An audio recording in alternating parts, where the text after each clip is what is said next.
Radio Católica. Radio Católica. Unidos por Cristo y María. Unidos por Cristo y María.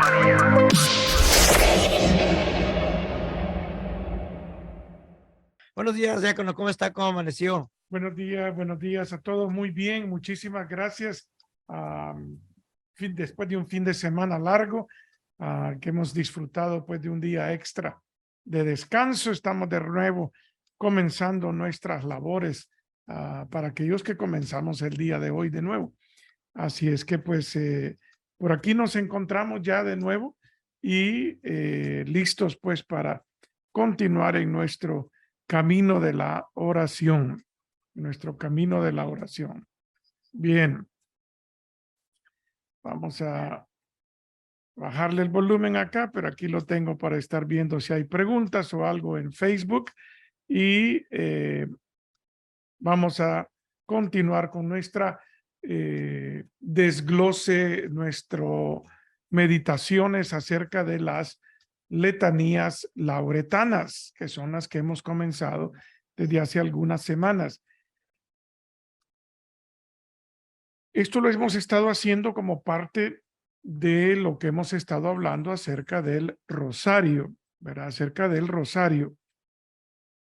El rosario, como lo hemos venido diciendo, es una meditación sobre 20 momentos importantes en la vida de Jesucristo, ¿verdad? Comenzando pues desde la anunciación, la visita de María a su prima Isabel, el nacimiento del niño Jesús, el niño presentado en el templo, el niño perdido y encontrado en el templo, el bautismo de nuestro Señor Jesucristo, el milagro en las bodas de Caná, la proclamación del reino de Dios, la transfiguración, la institución de la Eucaristía, la agonía en el huerto de Getsemaní, la flagelación, la corona de espinas, Jesús con la cruz a cuestas, Jesús esclavado en la cruz, Jesús resucita de entre los muertos, Jesús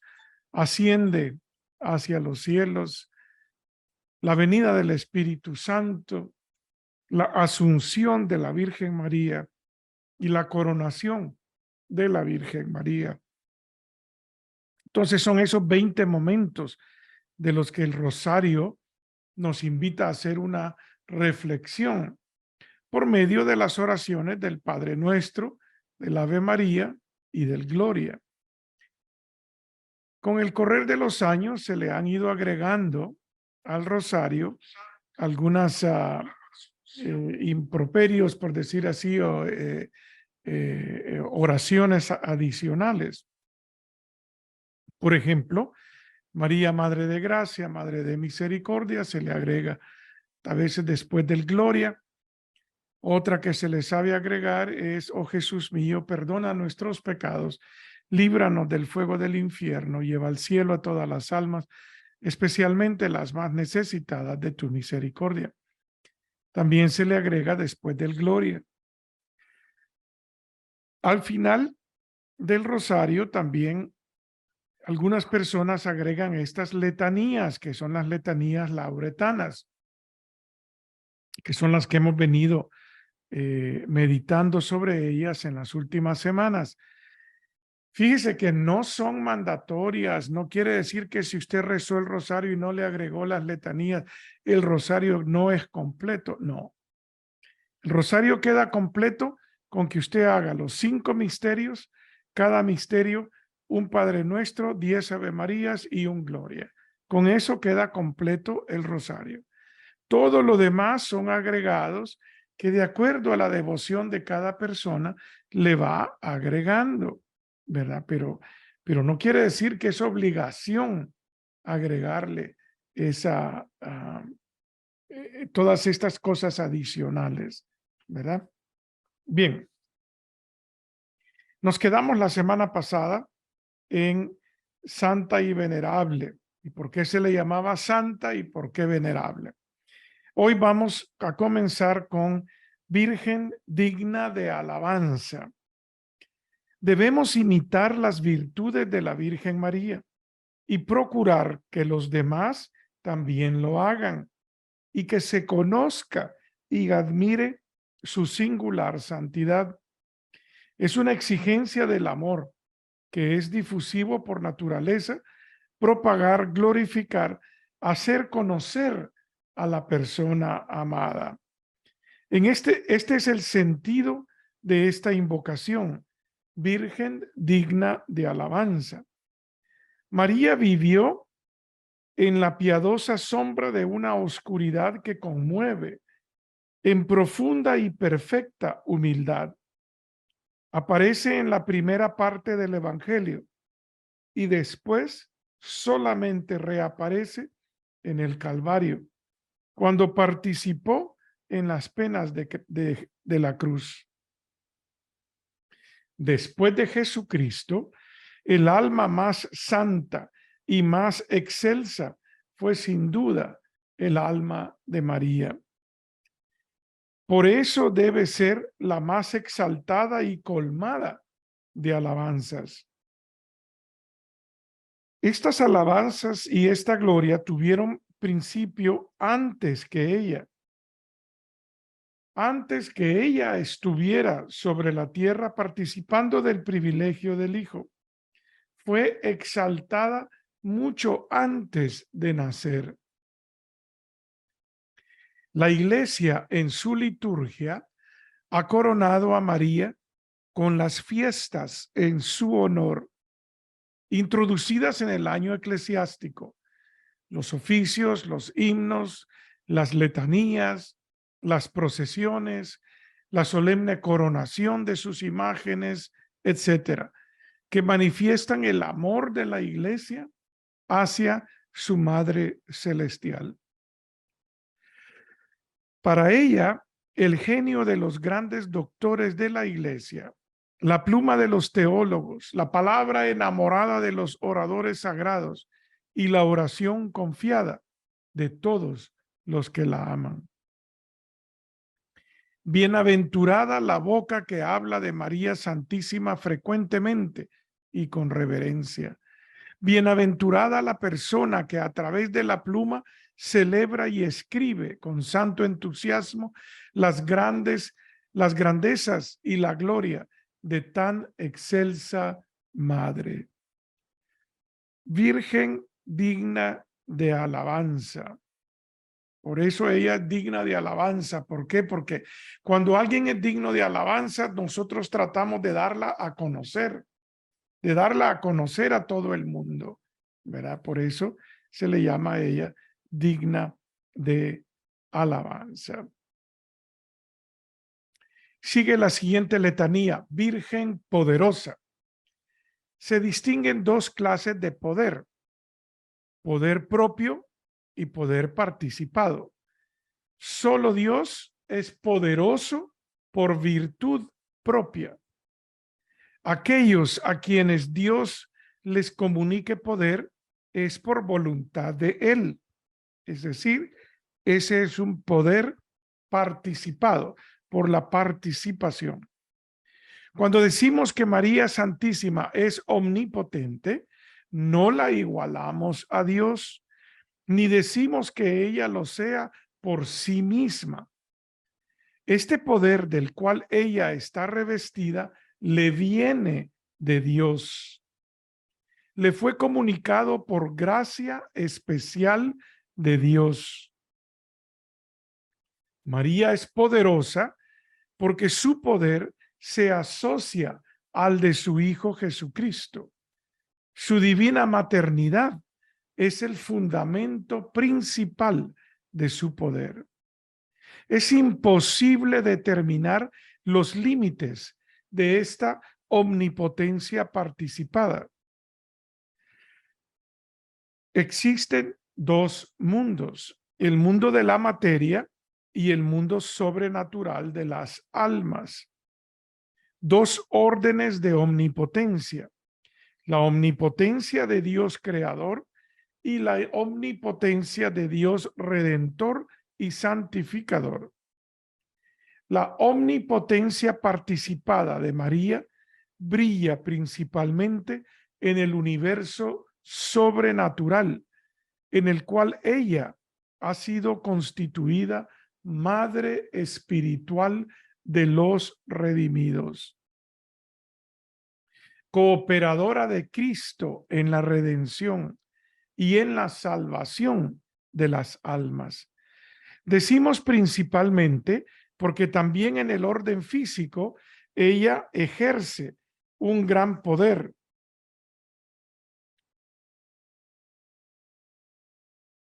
Como lo prueban las numerosas curaciones que concede a sus devotos. Basta recordar los milagros de Lourdes. Y fíjese que los milagros de curación de María son interminables, son incontables. No solamente en Lourdes ocurren, en casi todos los santuarios de la Virgen ocurren esas sanaciones. Hace poco una persona feligrés de aquí de San Estanislao en su vida experimentó una sanación increíble que los médicos ni siquiera creían que eso pudiera haber sido posible. Y me vinieron a pedir pues si podíamos documentar el milagro. Luego de consultar con el obispo y con la diócesis, pues todos los milagros de sanación de la Virgen sería imposible documentarlos porque son una gran cantidad de milagros. Entonces el obispo dice que los milagros que sí se deben documentar son los milagros eucarísticos y los milagros que llevan a alguien al proceso de canonización, al proceso de santificación, ¿verdad? Pero sí, los milagros de la Virgen María son innumerables. Yo personalmente he recibido un milagro de sanación de parte de María Santísima a través de la advocación y la devoción de la Virgen de Guadalupe. El poder de María Santísima tiene por fin cooperar a la obra de la redención, a la cual están llamados todos los seres humanos sin distinción y alcanzar los bienes de los que tienen necesidad.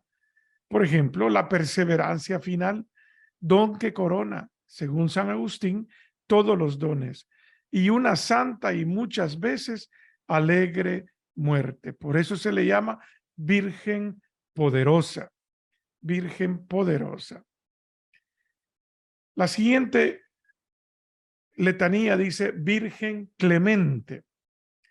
La clemencia, según Santo Tomás de Aquino, es aquella virtud que templa el rigor de la justicia con la misericordia, que concede y obtiene el perdón o la disminución del castigo merecido.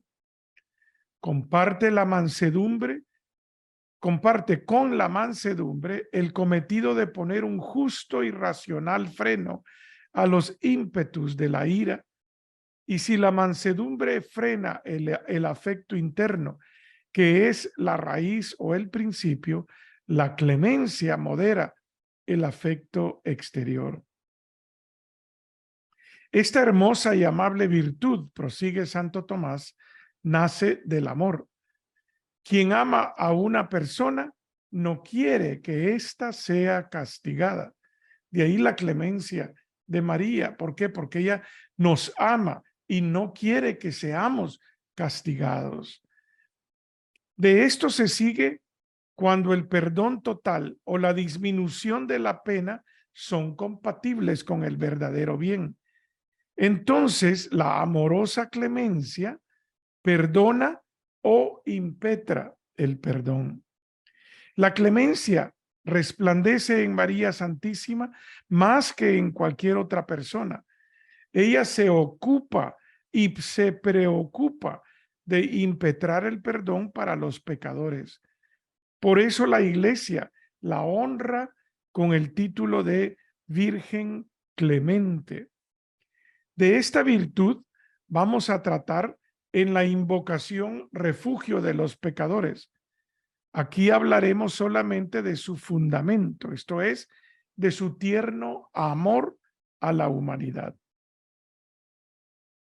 Nuestra Madre Santísima nos ama porque ama a Dios. El amor de Dios y el amor del prójimo son dos amores inseparables y nadie nos ama como ella. No se puede medir el amor infinito del corazón de Jesús, aquel corazón inflamado con las llamas del amor divino y que fue atravesado por la lanza. Ningún otro corazón está tan cerca del amor de Jesús como el de su madre. Ninguno alcanza tan encendida caridad. Ella nos ama en Cristo, ama en nosotros la sangre del Hijo derramada en el Calvario y aplicada en los sacramentos. Ella más que nadie conoce en Dios Altísimo el valor de una alma. No hay otro amor más hermoso y más fuerte que el de María, porque brota de la purísima fuente del amor de Dios. Por dos títulos, María es Madre nuestra. Ante todo, porque es la Madre de Jesucristo, porque ella nos engendró al pie de la cruz sobre el Calvario. Ahí fuimos confiados a ella como hijos en la persona de Juan. Los dolores que no tuvo en el divino parto natural, debió sufrirlos en el parto espiritual, cuando fue constituida madre de todos nosotros. De la misma forma que Dios adornó a María con la santidad más eminente, así la dotó de un corazón en profundidad y en extensión. El más amante de todos los corazones, con el que nos ama a todos, justos y pecadores, aquellos que aunque estén en pecado, buscan salir de él y se proponen dejarlo. Ella escucha sus súplicas y los reconcilia con Dios, y lo hace como una madre que tiene más cuidado de un hijo enfermo que de un hijo sano. Como deja el buen pastor las 99 ovejas para ocuparse de aquella que huyó del redil. Es decir, mis hermanos, a ella se le llama Virgen Clemente porque a raíz del amor que ella siente por nosotros, ella nos lleva hacia Jesucristo y va hacia Dios a interceder para el perdón de cada uno de nosotros. Bien, vamos a hacer una breve pausa. Primero porque me está ocurriendo ahorita que tengo el oído derecho totalmente tapado y siento el deseo de bostezar y para ver si se me destapa, y por eso estoy así hablando un poco medio raro, ¿verdad? Pero bueno, con permiso de ustedes. A ver, ¿alguna pregunta, algún comentario? Pues más que pregunta, lo que ahorita nos está hablando sobre las letanías, ¿cómo todo eso nos tiene que llevar a los pies de Jesús a través de la Virgen María? Y vamos a contestar esta llamada mientras usted quiere seguir. Claro que sí. A ver, en Facebook, los amigos de Facebook, Irma, muchas gracias por estar con nosotros en esta mañana. Lorena, también muchas gracias por estar acá. Vero, muchas gracias por sus bendiciones. Y Tatán también, Reina, que está con nosotros en esta mañana. Buenos días a todos.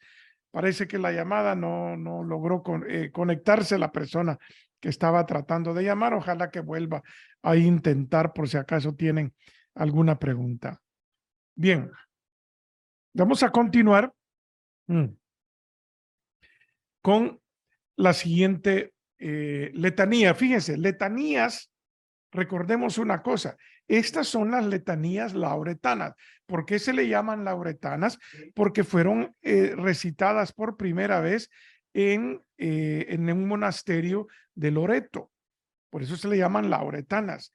Letanía, la palabra letanía quiere decir oración, pero no solamente oración, sino una oración en procesión. Hay letanía de los santos. Hemos hablado de la letanía de los santos que se hace en la vigilia pascual cuando los catecúmenos van en procesión hacia la pila bautismal. Se hace la letanía de los santos. La letanía de los santos se hace también, por ejemplo, en el sacramento de las órdenes sagradas. Cuando me ordené de diácono, la letanía de los santos se hace cuando los candidatos nos postramos en el suelo, boca abajo, postrados durante toda la letanía de los santos, como un símbolo, como un signo de humildad a esta orden sagrada a la cual estamos siendo llamados en ese día. Entonces, la letanía de la sangre de Cristo, la letanía del Sagrado Corazón, es decir, hay muchas letanías. Estas son las letanías lauretanas que son para darle honor y alabanza a nuestra Santísima Virgen María. Virgen fiel. En dos sentidos puede entenderse este título. La palabra fidelis deriva de fides, que quiere decir fe. Y entonces alabamos a la bienaventurada Virgen porque se distinguió en la fe y ejerció perfectamente esta primera virtud teologal. O la palabra fidelis, que es el adjetivo de fidelatis, fidelitas, que quiere decir fidelidad. En este caso se da gloria a la Virgen María porque fue muy fiel a las promesas que le hizo a Dios y a los deberes que Jesús le asignó. Con qué fidelidad respondió a los planes de Dios y con cuánto amor aceptó de su divino Hijo ser nuestra madre. Procuraremos conocer una y otra virtud de esta Virgen fiel. La fe, con relación al entendimiento, debe tener dos cualidades principales: ser sencilla y ser firme.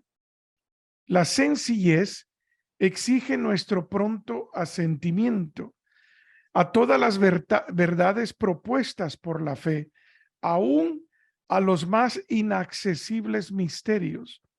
Asentimiento que se apoya únicamente en la autoridad de Dios revelante. Es decir, que nuestra fe nos hace aceptar y asentar, es decir, decirle sí a todos los misterios de la fe, aun aquellos que parecen incomprensibles o parecen imposibles. Para introducirnos a este mundo de la materia, Dios nos dio los ojos del cuerpo.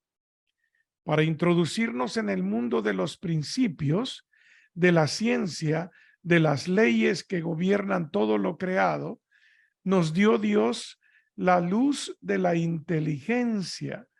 Para introducirnos en el mundo sobrenatural, nos dio la luz de la fe y puso como maestra a su iglesia, que es con autoridad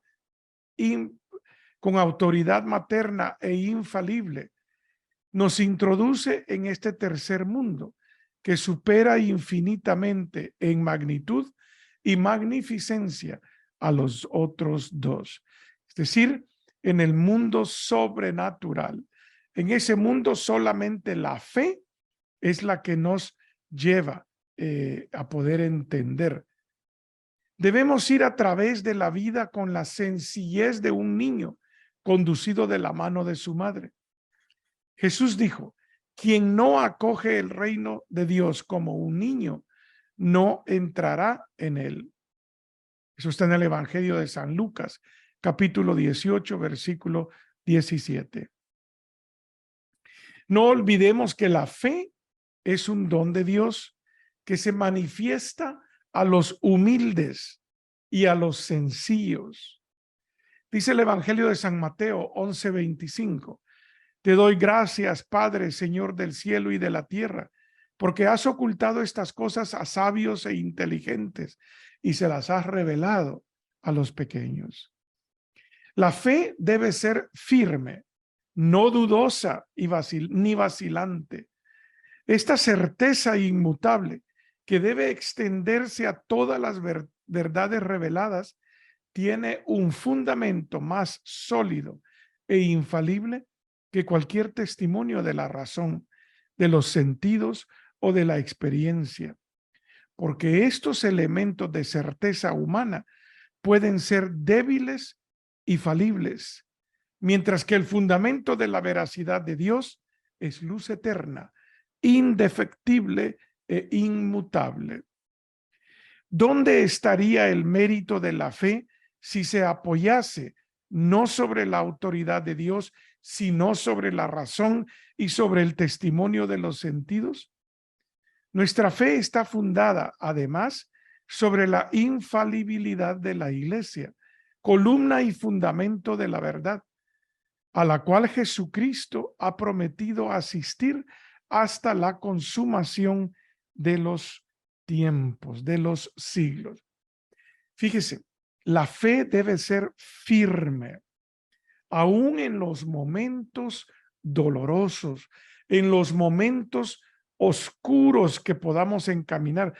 Dice el Salmo 23, aunque caminemos por valles oscuros, aunque caminemos por el valle de la oscuridad de la muerte, aunque caminemos por problemas, aunque caminemos por incertidumbres, la fe no puede desfallecer si es una fe firme. ¿Cómo podemos reconocer si tenemos una fe firme o una fe débil?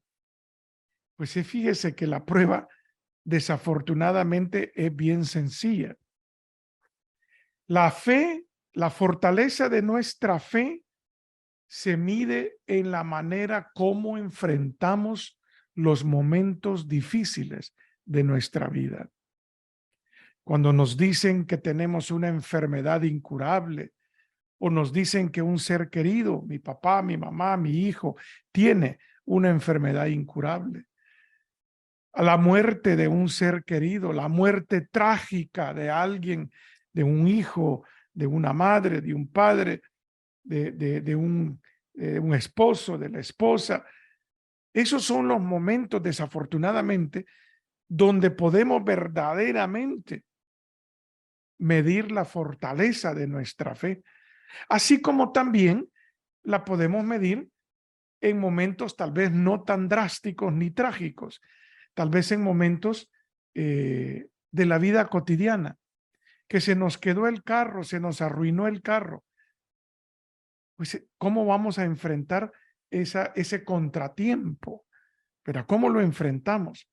En fin, hay diferentes maneras, pero sí, muchas veces nuestra fe se demuestra, la debilidad de nuestra fe, cuando cuestionamos a Dios por las cosas que nos están ocurriendo. ¿Por qué permitiste que mi mamá se muriera? Yo te rogué tanto para que no se muriera y la dejaste morir. ¿Por qué hiciste eso? ¿Por qué dejaste que mi hijo se involucrara en las drogas? Y mucha gente cuando mira esas pruebas, abandonan a Dios porque no pueden superar la debilidad de su fe. No pueden superar la debilidad de su fe. La fe, mis hermanos, dice en esta letanía que es virgen fiel. Estamos viendo la fidelidad de María, la fe de María, que debe de ser la fe de cada uno de nosotros también. La fe de cada uno de nosotros. Continuamos. Dice, fe. María Santísima poseyó un grado heroico, en grado heroico todas las virtudes, y debió poseer en grado singular la fe, que es la primera de todas ellas. Ella llevó a la máxima altura su propia santidad y debió poner el más sólido fundamento. Ella agradó a Dios más que ninguna criatura, porque tuvo muy viva la fe, fe formada por la más ardiente caridad. El arcángel le anuncia el altísimo misterio y ella da el humilde y dócil asentimiento de su fe y exclama: he aquí la esclava del Señor, hágase en mí. Es decir, como yo me imagino la anunciación, cuando el ángel le dijo todo esto, primero, desde el momento que el ángel se le apareció a María, yo tengo la impresión de que el universo entero se detuvo. La humanidad entera se detuvo y todo estaba paralizado. Y solo existía ese diálogo íntimo entre el arcángel Gabriel y María. El arcángel diciéndole a María que ella iba a ser la madre del Salvador, del Mesías, la madre del Hijo de Dios. En ese momento habrá guardado María algún tiempo en silencio, meditando, pensando cómo responder. Y preguntó, pero ¿cómo es posible si yo no tengo relaciones con ningún hombre? O sea que ella sabía cómo se concebía a un hijo. Y cuando el ángel le dice que el Espíritu Santo iba a descender sobre ella, iba a ser poseída por el Espíritu Santo, iba a engendrar un hijo, el Hijo de Dios. En ese momento María tuvo que haber tenido una fe increíble. ¿Por qué? Porque ella sabía las consecuencias a las que se enfrentaba una mujer soltera quedando embarazada en el periodo que ya estaba comprometida con José.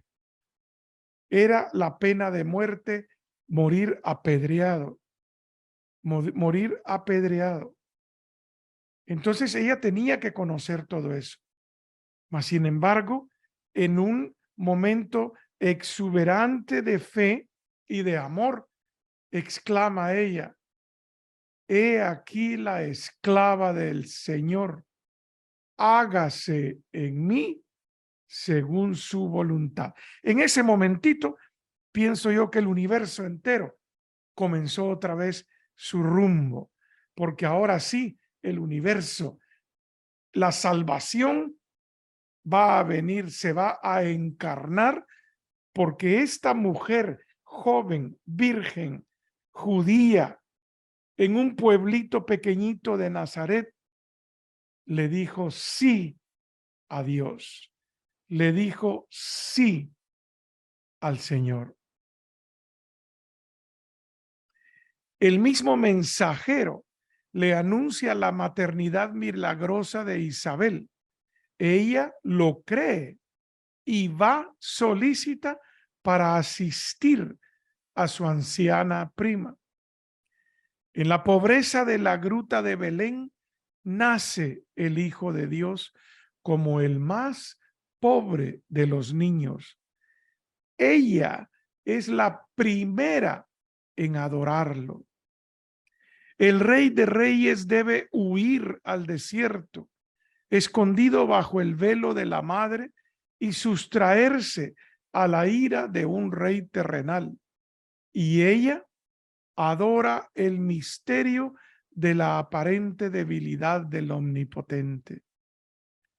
Los habitantes de Nazaret verán durante 30 años en Jesús a un joven humilde y lo creerán hijo del carpintero.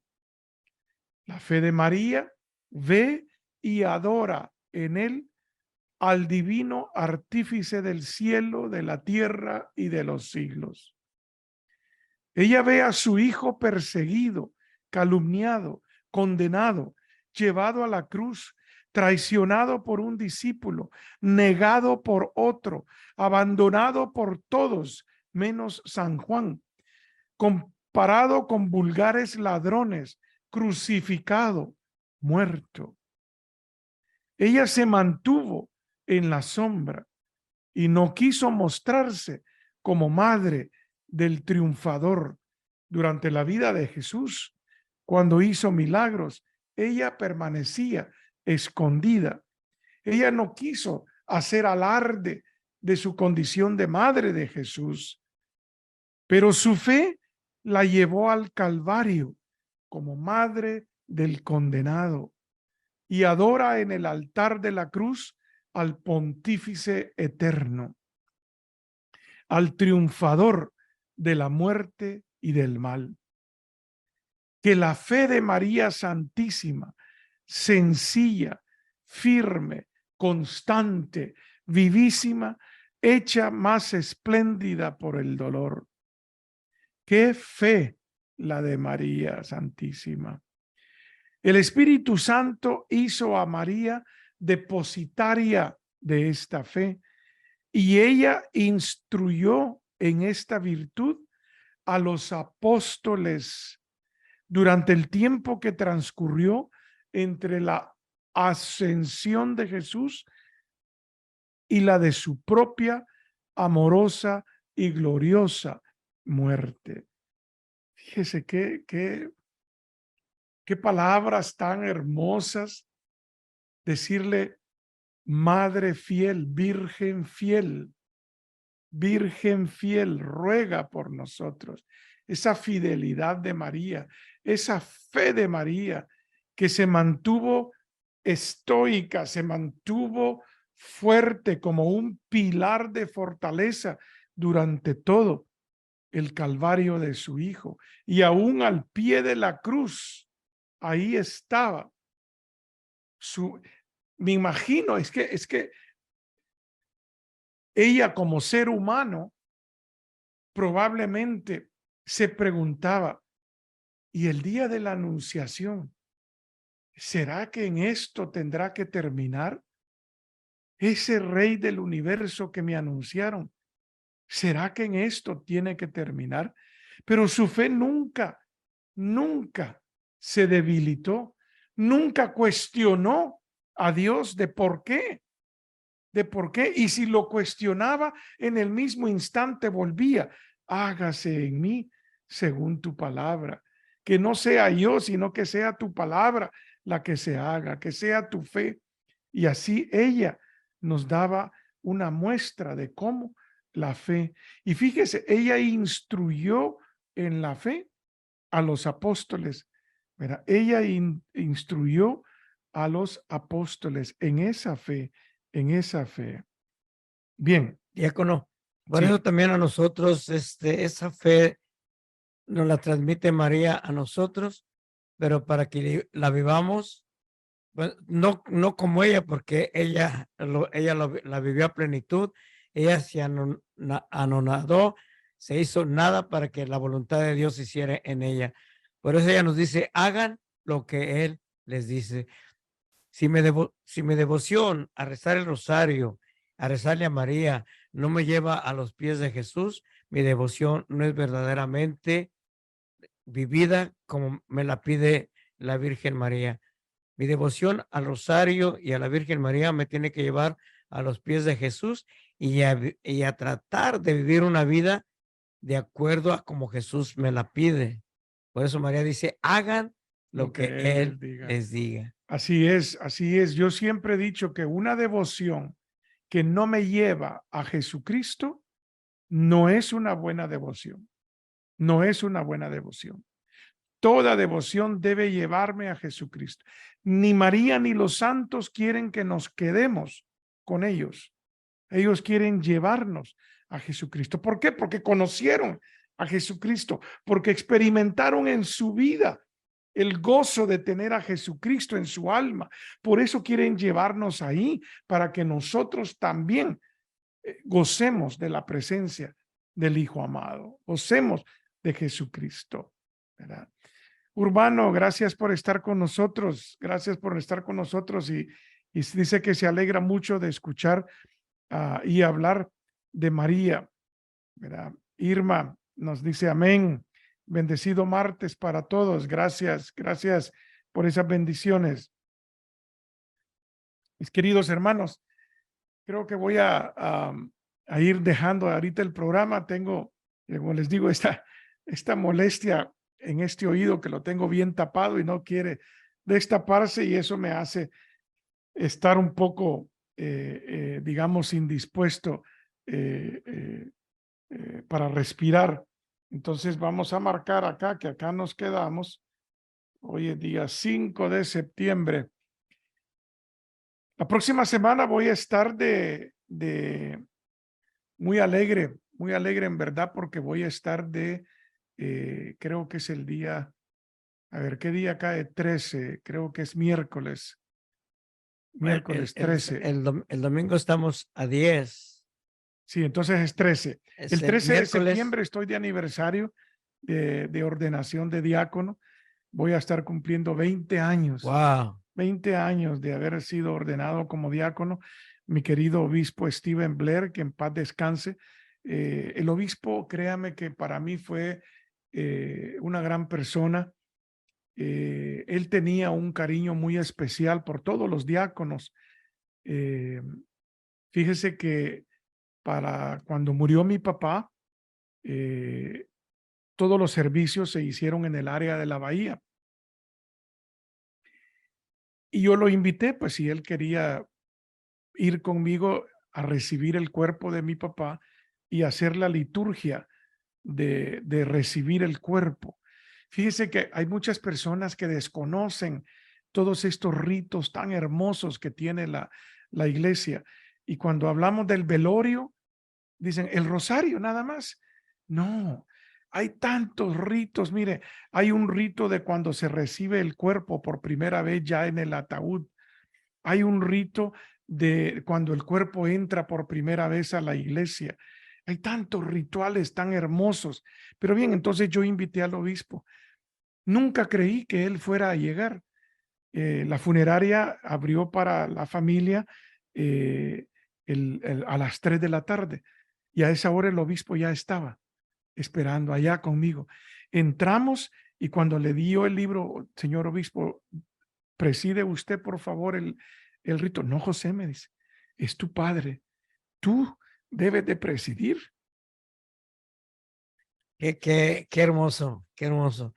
Hasta se le rasaron los ojos ya cuando estoy mirando que se le engrosó la garganta, pero qué bonito, qué bonitos recuerdos tiene usted de nuestro obispo Blair, pero sobre todo en este momento en que necesitó el apoyo de él y cómo lo sostuvo, Sí. cómo lo sostuvo. Tuvimos la oportunidad de tener un rito tan hermoso con toda mi familia, y él también le dio la bendición pues a mi papá en ese día, y se quedó a todo llegó a las 3 de la tarde, y creo que hasta que ya terminamos, pasó el rosario, pasó la liturgia de la vigilia, y él estuvo presente. Al año y medio muere mi madre, igual. Allá estuvo él, porque fue en la misma casa funeraria. Allá estuvo él conmigo. Para mí él fue una persona, como le digo, muy cercana. Tuve la oportunidad de estar con él en su lecho de muerte, de hacer una oración con él y de darle mi bendición a él también. Qué bendición. Sí. Diácono, ahorita que está hablando, está haciendo, compartiéndonos esa memoria de su familia. También yo tuve la dicha y el privilegio de guiar la vigilia de cuando murió mi mamá. Le pedí el favor al padre, y luego me dijo el padre, dice, ¿y por qué no se la haces tú? Si, ¿me da permiso, padre? Dice, yo te doy permiso. A ver, dime cómo lo quieres hacer. Entonces ya le dije, tienes mi permiso. Y tuve la gracia, la dicha de ver presidido yo la vigilia de mi mamá, y se siente tan una alegría y un privilegio el poder compartir con los demás ese momento y Sí. presidirlo uno. Son momentos indescriptibles, pues, porque uno quisiera explicar exactamente lo que yo experimenté al presidir el funeral de ambos de mis padres, de haber estado al lado de mi papá cuando él murió, de haberle hecho sus oraciones, no solamente oraciones espontáneas, pero también los ritos que la iglesia tiene al morir una persona, y poder haber estado yo ahí dirigiendo no solamente las oraciones hacia él, sino a toda la familia que estaba reunida pues ese día. Es algo muy hermoso, muy hermoso. Y la fortaleza únicamente puede venir de la fe, ¿verdad? Porque en esos momentos que son muy difíciles, y yo no le voy a decir que no hubo lágrimas, claro que hubo lágrimas, no fuera humano si no hubiera habido lágrimas en mi persona, claro que sí, claro que lloré la muerte de mi papá, pero al mismo tiempo le doy gracias a Dios esa fortaleza de haber podido acompañar a mi familia en esos momentos difíciles y poderles contagiar un poco la fe a ellos también, ¿verdad? Para que el Espíritu Santo los llenara a ellos de fe, ¿verdad? Irma, muchas gracias por sus felicidades, por sus felicitaciones. Sí, como les digo, el próximo miércoles, la próxima semana de mañana en 8, voy a estar cumpliendo, fue el 13 de septiembre del 2003, que el obispo Stephen Blair pues me ordenó como diácono, ya 20 años, parece mentira el tiempo pues de haber sido ordenado. Diácono, y nos vamos a comprometer todos los que están conectados, y yo personalmente, a que vamos a orar por usted desde empezando hoy hasta el próximo miércoles, para que el Señor todavía lo fortalezca más, y pues esperar con ansias sus 25 años, que cada 5 años se pasan rápido. Sí. Felicidades de antemano, sí. Diácono. Muchas gracias, Lorena. Gracias por sus felicitaciones y sus bendiciones también. Bueno, mis queridos hermanos, va a estar con nosotros el próximo martes. ¿Perdón? El próximo martes va a estar con nosotros. Sí. Ok. Sí, aquí voy a estar el próximo martes, sí. Con esto me despido, nos vemos el jueves en el programa de los jueves de Compartiendo la Fe, Tomando Café. Con el diácono José. Con el diácono José. Que el Señor esté con ustedes. Y con tu espíritu. La bendición de Dios Todopoderoso, Padre, Hijo y Espíritu Santo descienda sobre ustedes y permanezca para siempre. Amén. Quedan en la paz de Cristo y el amor de María. Demos gracias a Dios. Gracias, diácono, gracias. Y en verdad que hoy pues qué linda sorpresa nos dio de que pues ya va a cumplir 20 años de que fue ordenado diácono. Sí.